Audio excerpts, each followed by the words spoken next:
Ayan ang ating ulam for today. Ang kinilaw na dilis. O, iwas mantika muna tayo ngayong araw na to. Dahil puro na tayo mantika. Araw-araw. Ayan, diba? Tapos ito naman yung isa. Iniisip ko pa kung anong luto.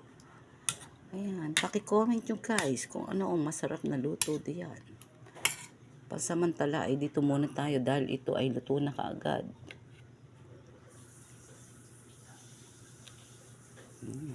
Iwas mantika, may luya, may sili at may sibuyas na pula. Ayan.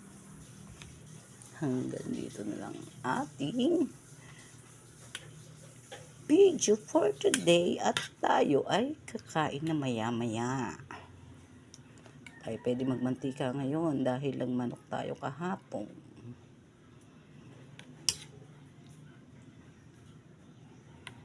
Piga-pigain yung sili para walang lansa. Oh, diba? May luya. Yan. Ang menu for today. Hindi ko alam kung anong luto ang maganda din eh. Pero may timpla na yan. Pwede ng prituhin. Okay. Bye-bye guys.